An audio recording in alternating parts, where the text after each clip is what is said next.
से ए और बी, इधर ये लाइन पढ़ने में थोड़ा वो हो गया, दो सदिश ए और बी के परिणामी का परिणाम, मतलब ए और बी का परिणामी होना चाहिए, ठीक है। अब परिणामी क्या होता है, जैसे एग्जांपल में हम आपको बताते हैं, मान लो एक सदिश इधर गया, ठीक है, उसके बाद एक सदिश इधर गया, ये आपका मान लो वेक्टर सदिश ए है और ये सदिश बी है, तो इसका परिणामी यानी रिजल्ट कौन होगा, तो याद है ये वाली इसकी रिजल्ट होती थी, समझ लो बात। और ये जो रिजल्ट है ना, इस रिजल्ट का एक बड़ा मान आना चाहिए, मतलब ए और बी का जो रिजल्ट है उसका सबसे बड़ा मान कब आएगा। तो मेरे पास बहुत सारा केस हो सकता है, ऐसा हो सकता है कि एक सदिश हमारे ऑप्शंस के अकॉर्डिंग, हमारे पहले ऑप्शंस के अकॉर्डिंग अगर चला जाए तो पहला ऑप्शन 0 डिग्री है, तो इसका मतलब वेक्टर ए इधर और उसके बाद वेक्टर बी इधर, एक ही दिशा में चला दोनों, तो दोनों के बीच का जो कोण है वो 0 डिग्री बनेगा कि नहीं।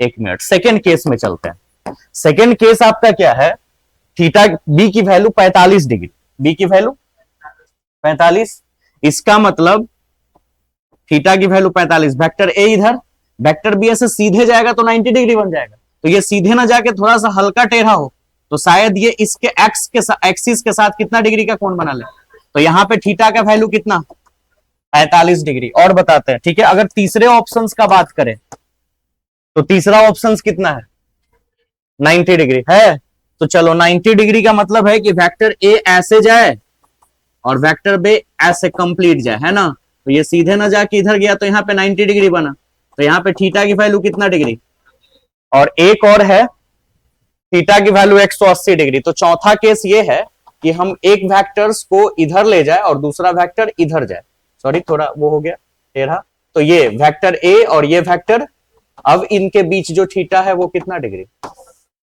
ठीक है।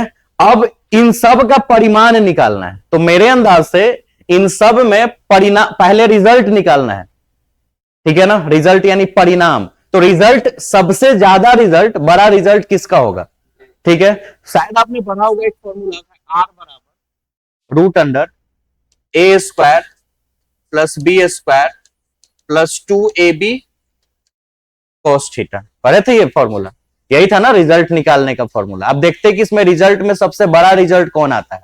चलो सबसे पहले अगर हम थीटा पूरा एक्सप्लेन कर रहे हैं, थीटा 0 रख दे तो बताओ आर की वैल्यू कितना हो जाएगी। अगर हम थीटा का वैल्यू अगर 0 रख दे तो cos 0, cos 0 ना, यहाँ पे cos 0 का मान 1, तो ये बचेगा 2ab, A square plus B square plus 2ab, यही बचेगा ना, a plus B square plus 2ab, a plus B का होल स्क्वायर, रूट से बाहर निकल के सिर्फ क्या हो जाएगा, तो आर का मान a प्लस बी आएगा। अच्छा अगर हम थीटा की वैल्यू 90 डिग्री रख दे तो cos 90 का वैल्यू 0, तो रिजल्ट आ जाएगा कितना, आर का मान रूट अंडर ए स्क्वायर जोड़ बी स्क्वायर आएगा, दो केस। तीसरा अगर हम थीटा की वैल्यू 45 डिग्री रख दे कितना, तो cos 45 का मान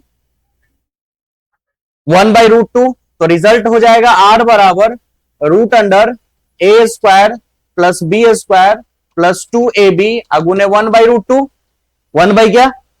अच्छा एक और बात करते हैं, थीटा का वैल्यू 90 डिग्री रख ले तो 180 है लास्ट, हाँ 90 तो रख चुके हैं, 180, तो बताओ cos 180, यहाँ cos 180 ना, cos 180 का मान -1, -1 ना, तो A square plus B square minus 2ab, तो a माइनस बी का होल स्क्वायर, तो r का मान क्या हो जाएगा, a माइनस बी।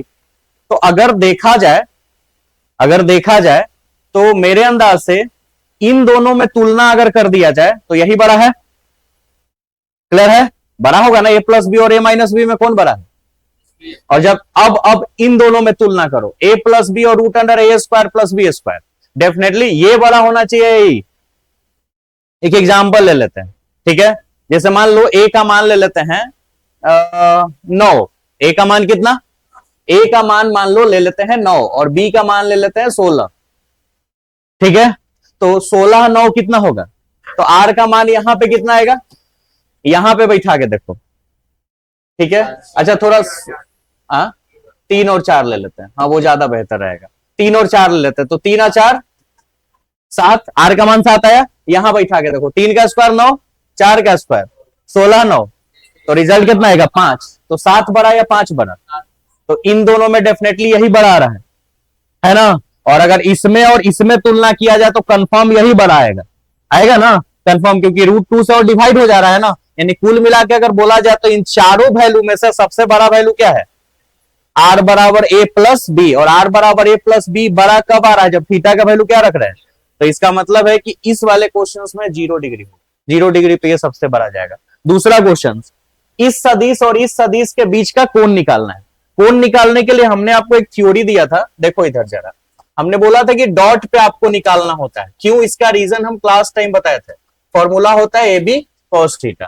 तो बताओ अगर कॉस थीटा की वैल्यू निकालना हो तो vector A dot vector B, अब बटा में ए बी चल जाएगा। अब हमको कॉस थीटा बराबर थीटा का वैल्यू यहां से निकाल सकते हैं, पहले मुझे ए और बी का डॉट निकालना है। डॉट निकालने की थ्योरी आपने पढ़ा था, आई के कोफिशिएंट को मल्टीप्लाई जे के कोफिशिएंट को मल्टीप्लाई जोड़ देते थे। तो आई का कोफिशिएंट 2 है, यहां आई का कोफिशिएंट क्या है 6, तो 2 गुना 6 लिख दे प्लस, आगे बताइए जे का कोफिशिएंट 3 गुना -4, 3 गुना -4, के का तो कोफिशिएंट है नहीं वहां पे, के तो है ही नहीं। अच्छा, अब नीचे ए का मैग्नीट्यूड और बी का मैग्नीट्यूड लिखना होगा, ए और बी है ना, तो ए का मैग्नीट्यूड, तो ए का मैग्नीट्यूड कैसे, रूट अंडर करके ए का चलो मैग्नीट्यूड निकालते हैं, वेट 2 का स्क्वायर प्लस 3 का स्क्वायर, अब बी का 6 का स्क्वायर माइनस 4 का स्क्वायर, 2 का स्क्वायर प्लस 3 का स्क्वायर, और इंटू ना 6 का स्क्वायर इंटू प्लस माइनस 4 का स्क्वायर, ऐसी ना सॉल्व करके थीटा निकाल देना है। तो कॉस थीटा बराबर ऊपर 12 अब माइनस 12 कंप्लीट 0 हो जाएगा, ये 0 हो गया ना, 12 माइनस तो पूरा 0 हो जाएगा सिस्टम। अब बताओ कॉस कितना का मान 0 होता है, कॉस 90 डिग्री का मान, तो कॉस से कॉस गया, थीटा का वैल्यू 90 डिग्री, दैट मींस π/2, समझे। तो ये सेकेंड क्वेश्चन का आंसर है, क्या आंसर होगा π/2 यानी 90 डिग्री। क्लियर है बात ना। तीसरे क्वेश्चन में चलते हैं। दो सम सदिशों, सॉरी सम मतलब समान सदिश, दो गो समान सदिश है, ठीक है ना, P का परिमाण भी क्या है, P है, तो उनके बीच का कोण निकाले। इंग्लिश में ज्यादा बेहतर समझ में आएगा। The resultant of 2 equal vectors, दो गो बराबर वेक्टर्स है, इक्वल वेक्टर्स, दो वेक्टर्स है, दोनों का परिमाण बराबर है, और एगो का x है तो दूसरे का भी x है। The resultant of 2 equal vectors P is also P, उसका रिजल्ट भी P है, उसका रिजल्ट भी क्या है, P है, तो उसके बीच का एंगल निकालिए। क्वेश्चन समझाते हैं और बेहतर से। जैसे मान लो दो सदिश है, मान लो एक सदिश है वेक्टर A और एक सदिश, हालांकि वो दोनों का नाम P दे दिया है, ठीक है, और दोनों की मान लो मैग्नीट्यूड P है, दोनों समान सदिश है। क्या सदिश है, समान, और इसका रिजल्ट जो है ना, इन दोनों के बीच का जो रिजल्ट है उसका भी मान P है, बराबर है, तो बीच का कोण निकालिए, थीटा, थीटा निकालना है। तो अकॉर्डिंग टू फॉर्मूला आपने पढ़ा R बराबर a स्क्वायर जोड़ b square 2ab cos theta, यही पढ़ा है ना, ठीक है। R का जगह पे P लिख दे, यहां बताओ p स्क्वायर जोड़ p स्क्वायर जोड़ 2p स्क्वायर, क्योंकि a और b का मान p, इंटू कितना, रूट अगर इधर आएगा तो p स्क्वायर हो जाएगा ये भी, और ये हो जाएगा p स्क्वायर जोड़ p स्क्वायर, ऐड भी कर सकते थे 2p स्क्वायर इंटू कितना cos थीटा, लेकिन डायरेक्ट कट जाएगा तो ऐड नहीं किए। अब बताओ रिजल्ट, उधर तो 0 बचा होगा, है ना, तो सीधा माइनस पी स्क्वायर बराबर इंटू कॉस थीटा, अरे ये वाला पी स्क्वायर उधर चल गया, तो बताओ कॉस थीटा का वैल्यू कितना हो जाएगा, माइनस पी स्क्वायर अपॉन में 2p स्क्वायर, पी स्क्वायर गया, तो बताओ कॉस थीटा बराबर -1/2, कितना, एक मिनट को -1/2 है ना, तो कॉस थीटा बराबर माइनस कॉस और एक मिनट पहले 1/2 का वैल्यू बताइए, कॉस कितना का मान 1/2, कॉस 60 का मान, कितना का मान, ठीक है, लेकिन इस माइनस को हटाना पड़ेगा। आपको याद है क्वाड्रेंट, इसमें थीटा, इसमें पाई माइनस, इसमें पाई प्लस थीटा, और इसमें 2π माइनस थीटा, याद होता है। इसमें ऑल आर पॉजिटिव, इसमें साइन और कॉसेक पॉजिटिव, तो इसमें कॉस माइनस होता है कि नहीं, तो कॉस माइनस होता है, एक यहां पे कॉस माइनस होता है, कि यहां पे कॉस माइनस होता है, और कॉस यहां प्लस होता है, तो ये माइनस का सेक्शन है ना, तो बताओ यहां पे थीटा की वैल्यू क्या होनी चाहिए, पाई माइनस थीटा, कितना, पाई माइनस थीटा, यानी कि कॉस थीटा बराबर इस माइनस के साइन को यूज करने के लिए हम क्वाड्रेंट का हेल्प ले लेंगे, तो पाई माइनस थीटा, तो पाई का मतलब 180 ना, माइनस थीटा, थीटा हमारा 60 है, तो बताओ रिजल्ट कितना आएगा? 120 डिग्री, माइनस खत्म हो गया क्वाड्रेंट के कारण, सब कॉस कॉस गया, थीटा का मान 120 डिग्री, यानी आंसर 120 होना चाहिए। ठीक है, मारे थे आंसर? हाँ, बस 120 डिग्री। क्लियर है बात? चलो आगे, एग्जाम भी है ना, जब हो जाएगा तो बोलना। 5 मिनट और देख ले क्या? ठीक है, लेट होगा तो बताना, कोई दिक्कत नहीं है, छोड़ दिया जाएगा। क्वेश्चन से 4 नंबर, इधर a plus B plus C, question क्या कर रहा है 4 नंबर में कि वेक्टर a और b जोड़ के c के बराबर है। इसका मतलब है कि ऐसे वेक्टर a रहा होगा, है ना, ऐसे वेक्टर b रहा होगा, समझ गए, और ये इसका रिजल्ट रहा होगा ऐसे c, तब ना c बराबर a प्लस बी आए। इसका मतलब ये है त्रिभुज। अब आगे इसमें कह रहा है कि c का जो मैग्नीट्यूड है ना बुआ, c का जो मैग्नीट्यूड है वो बराबर है रूट अंडर a के मैग्नीट्यूड के स्क्वायर के और b के मैग्नीट्यूड का स्क्वायर। इसका मतलब ये पाइथागोरस थ्योरम अप्लाई कर रहे हैं। c का जो परिमाण है वो root under a square plus B square के बराबर ही पाइथागोरस थ्योरम है कि नहीं? और अगर ये पाइथागोरस थ्योरम है तो a और पाइथागोरस थ्योरम किस त्रिभुज में लगता है? समकोण त्रिभुज। और अगर समकोण त्रिभुज है तो a और b के बीच में कितना डिग्री का कोण बनना चाहिए? यही पूछ रहा है, a और b के बीच में कितना कोण होना चाहिए? तो 90 डिग्री। ठीक है, कितना डिग्री? यदि दो सदिश एक दूसरे के लंबवत हो तो उनका अदिश गुणनफल होता है। दो सदिश एक दूसरे के लंबवत है, एक मिनट, मान लो दो सदिश एक दूसरे के लंबवत है, तो बताओ थीटा की वैल्यू 90 डिग्री, तो उन दोनों का अदिश गुणन क्या होता है? अदिश गुणन ना, अदिश गुणन, अदिश गुणन मतलब डॉट डॉट, डॉट और क्रॉस पढ़े थे ना, तो मान लो vector A dot vector B, formula क्या होता है? A B cos theta. अदिश गुणन यही ना हुआ, डॉट गुणन। और कह रहा है कि दोनों एक दूसरे के लंबवत है, तो थीटा की वैल्यू बताओ, cos 90 की वैल्यू बताओ, 0, पूरा आंसर इज 0, आंसर इज है 0, आंसर कहां है? 0। समझ गए? ये वाली देख लेते हैं, दो समानांतर सदिशों का सदिश गुणनफल क्या होता है? एक मिनट, दो समानांतर सदिश है, उसका सदिश गुणनफल क्या होगा? सदिश गुणनफल, दो समानांतर सदिश है, समानांतर है तो थीटा की वैल्यू 0, और उसका सदिश गुणनफल, सदिश क्रॉस होता था, याद है, डॉट को अदिश गुणन बोलते थे और क्रॉस को सदिश गुणन, तो सदिश गुणन कह रहा है, तो formula A B sine theta n cap, और थीटा की वैल्यू 0, बताओ साइन 0 इंटू कितना? साइन 0 का मान 0, पूरा रिजल्ट ही 0, इसका भी आंसर 0 है ना। ठीक है, कहां गया ये वाली ना, दो सदिशों के अदिश गुणनफल के बारे में आप क्या कहेंगे? दो सदिशों का अदिश गुणनफल मतलब डॉट के बारे में आप क्या कहना चाहते हैं? ऑप्शन है कि यह एक सदिश राशि होता है, नहीं, दो सदिश को अगर हम डॉट से गुना करेंगे, मतलब अदिश गुणनफल मतलब डॉट, तो सदिश गुने सदिश अगर हम डॉट से गुना करें तो रिजल्ट अदिश आएगा ना, और ये पहला ऑप्शन दे रहे कि सदिश, नहीं है ना, क्योंकि डॉट से रिजल्ट अदिश आना चाहिए ना कि सदिश। दूसरा बताओ, यह अधिकतम होता है, जबकि जब सदिश एक दूसरे के लंबवत है, ऐसा कुछ मतलब नहीं है। यह शून्य होता है, ऐसा जरूरी है कि हर बार शून्य होगा? कभी शून्य हो भी सकता है, नहीं भी हो सकता है, ये सही हो। यह एक अदिश राशि है, क्योंकि नाम है दो सदिशों का अदिश गुणनफल, तो अदिश गुणनफल मतलब डॉट, तो जब दो सदिश को गुना करे और रिजल्ट भी सदिश रह जाए तो बीच में क्रॉस लगाते थे, और सदिश को गुना करे और रिजल्ट अदिश आ जाए तो बीच में डॉट लगाते थे, तो अदिश गुणनफल मतलब डॉट वाला थ्योरी ना, तो रिजल्ट इसका क्या होना चाहिए? समझ गए बात? ठीक है, छोड़ दे अब, है क्या तक? 7 तक कर लिए ना हम लोग। क्वेश्चन नंबर 8, एक ही तल में स्थित और एक त्रिभुज बनाने वाले तीन सदिशों का योग क्या होता है? एक तो एक तल में होना चाहिए, और ऊपर से तीनों सदिशों का योग क्या होगा? ठीक है, ध्यान दो, मान लो एक सदिश ऐसे और एक ही तल में है, ये, फिर दूसरा ये, और फिर तीसरा ये, और तीनों एक तल में, तो ए बी सी, तो इसका रिजल्ट क्या होगा? 0। इसका रिजल्ट क्या होगा? देखो, जैसे वेक्टर ए यहां से यहां गया और वेक्टर बी यहां आया, तो ये इसका रिजल्ट होता था, तो हमने रिजल्ट बराबर हम लोग लिखते थे वेक्टर ए जोड़ वेक्टर बी, ऐसे होता था ना फॉर्मूला। तो अब मान लो हम ए से शुरू किए, यहां से शुरू किए, यहां आए, फिर यहां से यहां गए, फिर यहां से यहां आए, तो रिजल्ट हमारा क्या हुआ? जहां पे थे हम वहीं पे आ गए, तो रिजल्ट क्या आना चाहिए? 0।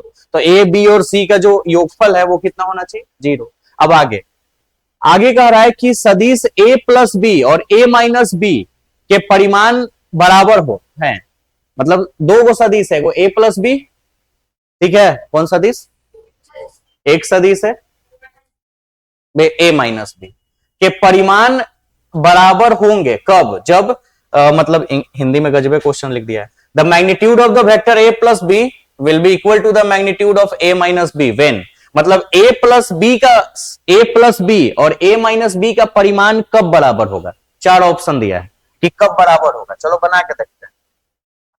9 नंबर, ठीक है, वेक्टर a प्लस बी और वेक्टर a माइनस बी, इन दोनों के बीच का परिमाण बराबर कब होगा, ठीक है, इसका डॉट निकाल के देखते हैं, vector a plus B dot vector a minus B, ठीक है, तुमने vector a dot vector b का फॉर्मूला पढ़ा है, ए बी कॉस थीटा, यही पढ़े हो ना, ए बी क्या, कॉस थीटा, चलो तो ए बी मतलब a प्लस बी इसका मैग्नीट्यूड हो जाएगा a प्लस बी, यही ना हो जाएगा इसका मैग्नीट्यूड, चलो आगे, और b का मैग्नीट्यूड बताओ, a माइनस बी इंटू कितना कॉस थीटा, अब चलो मल्टीप्लाई करते हैं, डॉट में डॉट मल्टीप्लाई, a में a से, तो मोड ए स्क्वायर है ना, क्या मोड ए स्क्वायर, अच्छा, उसके बाद बताओ a में b से, तो vector a dot vector b ऐसे ही जाएगा ना मोड के रूप में, अच्छा, फिर b से a में, तो vector b dot vector a, हाँ, और फिर b में b से, अब हाँ कर दो साहब, बी स्क्वायर, जाओ, हाँ तो देंगे नहीं, चल आगे, ये हो गया, इधर a प्लस बी है, ये तो a plus B a minus B direct हो जाएगा, a स्क्वायर माइनस इंटू कितना कॉस थीटा, अगर देखा जाए तो ई आई कट जाएगा, a plus A into B B into ऐसे में है ना, माइनस प्लस का अंतर है खाली, जबकि हम इसको सिर्फ a स्क्वायर लिख सकते हैं, हमने आपको बताया था कि सदिश a के परिमाण को हम या तो मोड लगा के लिखे या सिर्फ a लिख दे, है ना, तो हम सिर्फ इसको a स्क्वायर लिख सकते हैं, और वहां क्या बी स्क्वायर, और बराबर कितना a square minus B square into cos theta, अब देखो कॉस थीटा बराबर a square minus B square, और ये डिवाइड में चल जाएगा, बटा a square minus B square, कटा, तो बताओ कॉस थीटा का मान 1 आ गया, तो कॉस कितना का मान 1 होता है, कॉस 0 डिग्री का मान, यानी कि थीटा का मान, यही ना, अगर थीटा का मान 0 है इसका मतलब दोनों समानांतर है, अगर थीटा का वैल्यू 90 होता तो मतलब लंबवत होता, तो ऑप्शन देखो समानांतर का कुछ दिया है, यानी वेक्टर ए और बी एक दूसरे का क्या है, समानांतर, ठीक है, आगे नेक्स्ट 10 नंबर क्वेश्चन, सदिश ए का इकाई सदिश पता करना है, इकाई सदिश, देखो वेक्टर ए है, इसका इकाई सदिश निकालना है 3i plus 4j, 3i cap plus 4j, अब इकाई सदिश यानी यूनिट वेक्टर, इकाई सदिश को इंग्लिश में क्या बोलते हैं, अब यूनिट वेक्टर क्या होगा वो समझो, मान लो इस यूनिट वेक्टर को ऐसे रिप्रेजेंट करते थे, और जो सदिश है उसको लिख दो और उसके मैग्नीट्यूड को नीचे लिख दो, बात खत्म, तो सदिश क्या है बताओ, 3i प्लस 4j, अब बटा में मैग्नीट्यूड, मैग्नीट्यूड रूट अंडर करके निकलता है 3 का स्क्वायर अजोड़ 4 का स्क्वायर, तो रिजल्ट हो जाएगा 3i प्लस 4j, और नीचे 25 हो जाएगा, 9 और 16 25, तो 5 हो गया, तो ऐसे भी आंसर छोड़ सकते हैं, आंसर ऑप्शन देख लेते किस टाइप से अरेंज किया है, बस 5 आगे कर दिया है, तो बताओ हम 1/5 आगे लिख सकते हैं, और 3i प्लस 4j, ये आंसर हो जाएगा 1/5 और 3i प्लस 4j कहां है, ये क्लियर है, आगे दो सदिश a और b से बने एक समानांतर चतुर्भुज का क्षेत्रफल दिया जाता है, तो ये तो फॉर्मूला था, दो सदिश, मान लो एक सदिश ऐसे है, उसके बाद फिर ऐसे है सदिश, है ना, फिर उसके बाद ऐसे समानांतर चतुर्भुज, एक मिनट थोड़ा सा फिगर फिर से इधर ही बना देते हैं नया यहाँ पे लिख के, ये 11 है ना, ये कौन था, तो मान लो एक सदिश वेक्टर ए वेक्टर बी, फिर ये वेक्टर बी हाँ सी भी लिख सकते हैं, लेकिन बी और सी बराबर ही होगा ना, और ये फैक्टर है, नहीं समझे कि दोनों सामने सामने वाला बराबर होगा। तो समानांतर चतुर्भुज को हम लोग पैरेललोग्राम बोलते हैं इंग्लिश में। तो समानांतर चतुर्भुज का जो क्षेत्रफल था उसका एरिया वो vector A cross vector B का मोड होता है। यही अगर त्रिभुज का क्षेत्रफल होता तो यहाँ 1/2 आगे लग जाता। ये सब फॉर्मूला और क्वेश्चंस भी बताए थे। तो रिजल्ट हो जाएगा ए क्रॉस बी का मोड ये, ठीक है। आगे 12 नंबर क्वेश्चन है, ये ध्यान देना। एक कार 20 किलोमीटर पूरब चलता है त्रिभुज के लिए। हाँ त्रिभुज में नहीं पढ़े हो, हाफ गुने आधार गुने ऊंचाई, हाफ गुने बेस इंटू हाइट। जबकि चतुर्भुज में समानांतर चतुर्भुज का क्षेत्रफल पढ़े होगे आधार गुने ऊंचाई, समझा, यही ना पढ़े थे, लेंथ इंटू ब्रेथ। तो इसीलिए ए क्रॉस बी होगा, ये त्रिभुज के लिए होता है, ठीक है। अब आगे, एक कार 20 किलोमीटर पूरब चलता है और 30 किलोमीटर फिर पश्चिम चलता है, तो कार का विस्थापन क्या होगा? केमा क्वेश्चन है 12, ठीक है। देखो 12, मान लो पहले मान लो ये ईस्ट मान लेते हैं और ये वेस्ट। तो यहां से ये पहले कितना चला है 20 किलोमीटर पूर्व और 30 किलोमीटर पश्चिम। तो मान लो यहां से यहां चला, ये कितना चला 20 किलोमीटर चला, और फिर यहां से वापस पीछे गए कितना किलोमीटर 30 किलोमीटर। तब यहां 20 तक तो आया हुआ है, तो जब वापस पीछे आएगा वेस्ट में तब यहां तक पहुंचेगा तब 20 आएगा, 10 आउ चलना पड़ेगा ना। तो मान लो इधर में है और 10 चला, ठीक है। तो यहां से यहां टोटल कितना हो गया 30 किलोमीटर। तो अब आपको बताना है कि कितना उसका परिणामी विस्थापन हुआ। तो विस्थापन क्या होता है? अंतिम बिंदु से प्रारंभिक बिंदु डायरेक्ट जाने का रास्ता। तो बताओ, अब हमको विस्थापन लेना है तो यहां से डायरेक्ट यहां हो के इसे थोड़े आए। अगर हमको दूरी का बात करना होता ना, दूरी का, तो 20 एने चले और 30 एने चले, तो 20 और 30 50। लेकिन अगर विस्थापन का बात करेंगे तो प्रारंभिक बिंदु से अंतिम बिंदु का शॉर्टकट रास्ता ढूंढेंगे, डिस्प्लेसमेंट सबसे छोटा रास्ता। तो बताओ यहां से यहां आने के लिए उधर जाके यहां या डायरेक्ट यहां जाए, तो बताओ ये 10 है ना होगा, ये 10 होगा, यानी आंसर इज 10 किलोमीटर। मारे थे आंसर कौन सा? बी। वेग समय ग्राफ क्या बताता है? क्वेश्चन नंबर 13 ये है, ठीक है। क्वेश्चन नंबर 13 है कि वेग समय ग्राफ मतलब एक जो है वो समय के लिए है और एक वेग के लिए है ग्राफ। तो वेग समय ग्राफ में क्या चीज आता है? तो वेग और समय से रिलेटेड ग्राफ त्वरण बनेगा, क्योंकि त्वरण बराबर ही तो होता है वेग बटा समय, है ना। तो एक्सेलरेशन है ना, यानी acceleration equal to velocity upon time, यानी थ्योरी एक्सेलरेशन का होगा। कहां है ये?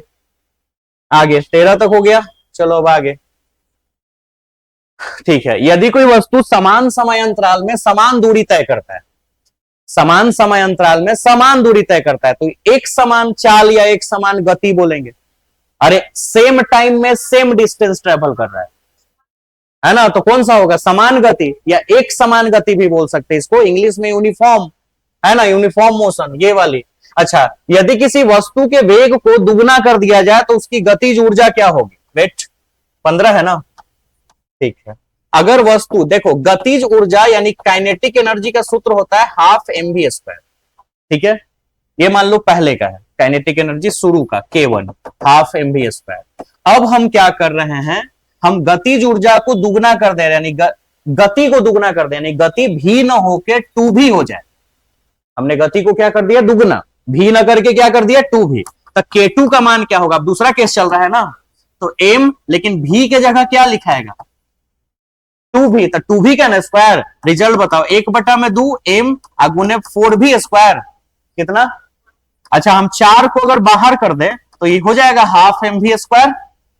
और बताओ 4 गुने हाफ mv² को K1 लिख सकते हैं, तो बताओ K2 जो है वो K1 का कितना गुना होगा? यानी इसका मतलब है कि अगर हम वेग को दुगना करेंगे तो गतिज ऊर्जा 4 गुना हो जाएगा। कितना गुना? तो कहां है आंसर? 4 गुनी बढ़ जाएगी। क्लियर है बात? ठीक है, बनाए थे आंसर। दूरी समय ग्राफ की ढाल दर्शाती है, ठीक है। दूरी समय ग्राफ की ढाल क्या है? दूरी और समय। अरे दूरी और समय किसका? स्पीड, है ना। चाल बराबर दूरी बटे समय होता है, तो ये स्पीड बताएगा। स्पीड ये वाली ना, गति ये नहीं, ये विस्थापन होना चाहिए था वेग के लिए, यानी डिस्प्लेसमेंट होना चाहिए था। एक कण विरामावस्था से स्थिर त्वरण के साथ चलता है। एक कण जो है वो विरामावस्था से चलना शुरू किया, मतलब वो कण रुका हुआ था, स्थिर था, वहां से वो चलना शुरू किया। वो टी समय टी में कण द्वारा तय की गई दूरी किसके समानुपाती होगा? मतलब आपको पता करना है कि जो समय है ना बुआ, वो किसके समानुपाती होगा। नहीं, एक मिनट, क्वेश्चन फिर से समझते हैं। एक कण विरामावस्था से स्थिर त्वरण से चल रहा है, मतलब विरामावस्था से शुरू हुआ और उसकी त्वरण फिक्स है। त्वरण का मतलब होता है वेग में परिवर्तन, यानी वेग में परिवर्तन लगातार एक साथ हो रहा है, सेम रूप से, ठीक है। तो समय टी में, टी समय में दूरी किसके, टी समय में जो दूरी है वो किसके समानुपाती होगा? टी का कि टी स्क्वायर का, किसका? चलो देखते हैं कैसे बताएंगे। वो देखो 14 नंबर, देखो आसान है ये। त्वरण पर है वो, त्वरण एक्सेलरेशन, वेग बटा समय यानी वेलोसिटी अपॉन टाइम। वेग तुमने पढ़ा होगा विस्थापन बटा समय, समझे? तो समय का स्क्वायर हो जाएगा ना, डिस्प्लेसमेंट अपॉन टाइम। बताओ, त्वरण को ए से सूचित करते हैं, तो ए बराबर विस्थापन एक्स बटा समय T square, by cross multiplication कर देते हैं, एक्स बराबर ए टी स्क्वायर। तो बताओ दूरी जो है वो समय के टी स्क्वायर के तो समानुपाती हुआ, किसके? टी स्क्वायर का, तो आंसर इज टी स्क्वायर। ठीक है, बनाए थे। चला आगे। यदि एक कण तल में चल रहा है तो उसकी वेग x घटक स्थिर है, मतलब एक कण जो है वो एक सतह में चल रहा है, एक तल में चल रहा है, उसकी x घटक स्थिर है, मतलब x उसकी नहीं बदल रही है, लेकिन y घटक शून्य है। y घटक क्या है? तो कण का पथ क्या होगा? अरे सीधा बात है, y 0 है। अगर x और y दोनों का वैल्यू चेंज हो, x और y दोनों का वैल्यू, तो ग्राफ कैसे भी बन सकता है, इसे इसे इसे इसे कुछ भी बन सकता है, लेकिन उसमें से x स्थिर है और y की घटक शून्य है। y की घटक क्या है? y की घटक अगर शून्य है मतलब x दिशा में कण चल रहा है। किस दिशा में? x दिशा में, और एकदम सीधे चलेगा, क्योंकि x का वैल्यू भी तो स्थिर है। x का वैल्यू स्थिर है मतलब x का मान नहीं बदल रहा है। x का मान अगर 5 है तो 5 लगातार है, समझ गए बात ना? तो इसका मतलब है कि वो एक स्ट्रेट लाइन में, सीधी रेखा में ट्रैवल कर रहा है। गुरुत्वाकर्षण के प्रभाव से एक प्रक्षेप्य का पथ क्या होगा? प्रक्षेप्य मतलब प्रोजेक्टाइल, याद है गेंद को ऐसे फेंकते हैं तो गेंद ऐसे कर्व लेके निकलता है, उस पाथ को हम लोग पाराबोला बोलते थे। परवलय, परवलय यानी पाराबोला है, ये याद है? ऐसी गिरता था ना, ये वाली थ्योरी सिद्ध भी किए थे। बम वगैरह फेंकने वाली थ्योरी, तो ऊपर से फेंकेंगे तो ऐसे आएगा, पढ़े थे हम लोग, ये वेक्टर के ही चैप्टर में था स्पेशल। आगे, निम्नलिखित में से कौन सा प्रक्षेप्य की गति में बिना वायुरोध के स्थिर रहता है? Which is the following remains constant for a projectile motion या रेजिस्टेंस। मतलब इनमें से कौन सा ऐसा चीज है ना जो कांस्टेंट रहता है? कब? जब वायु का प्रतिरोध न लगे। क्या का प्रतिरोध न लगे? खैर यहां ये तो होना नहीं चाहिए, गुरुत्वाकर्षण का यहाँ पे टर्म्स नहीं लेंगे। इसमें ये होगा वेग का क्षैतिज घटक। वेग का जो क्षैतिज घटक है ना वो कांस्टेंट रहता है, ये बदलते रहता है। वेग का लंबवत घटक, यानी जिसको हम लोग ऊर्ध्वाधर घटक भी बोल सकते हैं, यानी हॉरिजॉन्टल कंपोनेंट जो होता है वो हमेशा कांस्टेंट होता है, बाकी सब चेंज होता है। तो आंसर वेग का क्षैतिज घटक। आगे, प्रक्षेप्य के लिए सबसे ऊंचे बिंदु पर वेग सदिश और क्षैतिज के बीच कोण क्या होना चाहिए? ठीक है, प्रक्षेप्य के सबसे ऊंचे बिंदु पर, सबसे ऊंचा बिंदु पर मतलब सीधा बात है ना कि बॉल को हम सबसे ऊंचा फेंक सके, इसके लिए कोण कितना होना चाहिए? 90।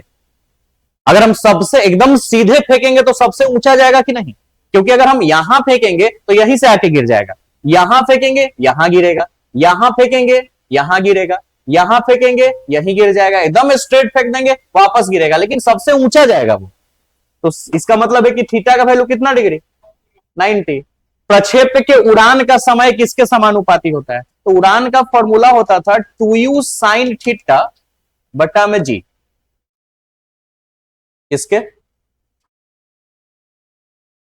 प्रक्षेप्य की उड़ान का समय किसके समानुपाती होता है? तो टीएफ का फॉर्मूला होता था उड़ियन काल का, उड़ियन काल 2u sin थीटा बटे जी, यानी टीएफ यू के समानुपाती होता है। यू मतलब प्रारंभिक वेग, तो प्रारंभिक वेग का तो कहीं नाम नहीं है, प्रारंभिक वेग का नाम है ना। और किसके समानुपाती होता है?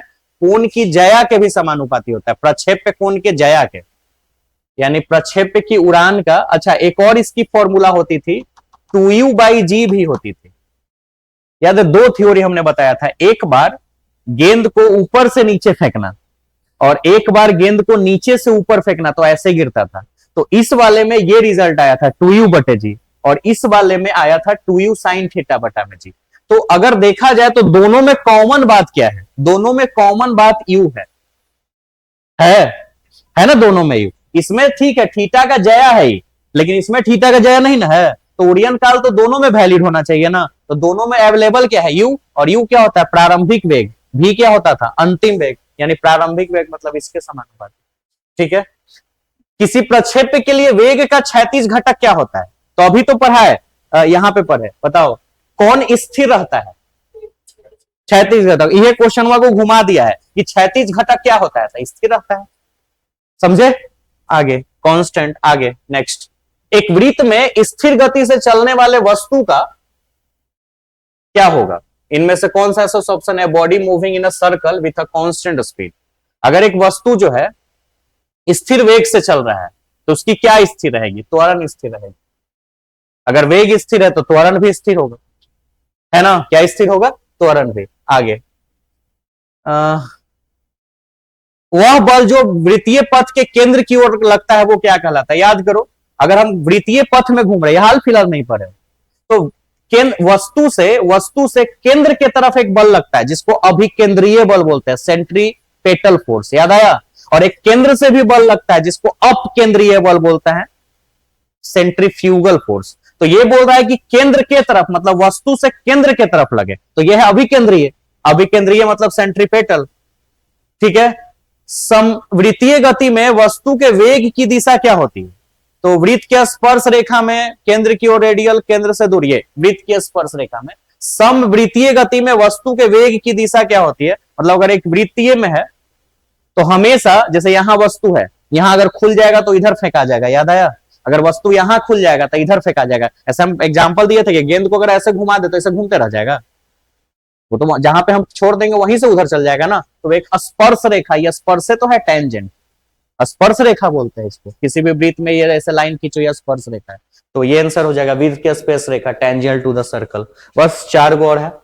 एक कण जो स्थिर भी से एक वृत्त में चल रहा है, उसकी त्रिज्या r है, उसके अभिकेंद्रीय त्वरण क्या है? तो अभिकेंद्रीय त्वरण हम लोग पढ़े थे, अभिकेंद्रीय त्वरण का फॉर्मूला होता है v²/r। कितना? और इसी से तो बना था अभिकेंद्रीय बल का सूत्र। और अभिकेंद्रीय बल, जैसे बल बराबर तुमने पढ़ा है, बल बराबर पढ़े हो द्रव्यमान गुना त्वरण। तो अभिकेंद्रीय बल का अगर बात करें तो अभिकेंद्रीय बल बराबर द्रव्यमान गुना अभिकेंद्रीय त्वरण। तो द्रव्यमान m हो गया और अभिकेंद्रीय त्वरण हो गया v²/r। तो याद करो, अभिकेंद्रीय बल सेंट्रीपेटल फोर्स का फॉर्मूला होता था mv²/r। ठीक है ना? तो इसका मतलब इसमें आंसर होगा v²/r। अच्छा, यदि एक वृत्तीय पथ पर चलने वाले कण की गति दुगनी हो जाए तो उसकी अभिकेंद्रीय बल क्या है? सीधा बात है, गति दुगना कर दिया है तो अभिकेंद्रीय बल क्या होगा? अभिकेंद्रीय बल का फॉर्मूला क्या होता है? v²/4। अगर गति को तुम दुगना कर दोगे तो 2 का स्क्वायर 4 गुना ना बढ़ जाएगा, अगर 3 गुना करते तो 9 गुना बढ़ जाता। इसका मतलब आंसर बताओ, 4 गुना। अच्छा, साइकिल वाला थ्योरी पढ़ाए थे, वीडियोज भी हम रील्स बनाते हैं ऐसे साइकिल्स पे बेंड करने वाली थ्योरी, कि अगर एक साइकिल सवार भी चाल से चल रहा है, त्रिज्या r है, तो ऊर्ध्वाधर रेखा में उसका झुकाव क्या होगा? फॉर्मूला निकला था tan थीटा बराबर v²/rg, जहां v उसकी वेग थी, r उस वृत्तीय पथ की त्रिज्या थी और g गुरुत्वीय त्वरण जिसका वैल्यू 9.8 है। क्लियर है बात? और एक लास्ट क्वेश्चन, एक ऊर्ध्वाधर वृत्तीय गति में, एक ऊर्ध्वाधर क्या वृत्तीय गति में डोरी का तनाव सबसे अधिक कहां होता है? मतलब हम एक किसी चीज को ऐसे बांध लिए, ठीक है ना, और ऐसे लटका दिए, किसी चीज को रस्सी में बांध के ऐसे लटका दिए, तो सबसे ज्यादा तनाव कहां होगा? तो सबसे ज्यादा तनाव होगा नीचे सिरा। नहीं समझे? जहां सबसे नीचे, जहां जो बड़ी वस्तु बांधे हुए होगे वो वस्तु ज्यादा तनाव लिया होगा, तो सबसे ज्यादा तनाव कहां होगा? निचले सिरा पे। यानी बताओ कौन आंसर? वृत्त के निचले हिस्से में, यानी टॉप बॉटम पे। ठीक है, तो इस तरह से आपका 30 क्वेश्चन है, बना लीजिएगा। एक और टेस्ट हुआ था ना, उसका भी क्वेश्चन हम करवा देंगे आपको। ठीक है? हाँ तो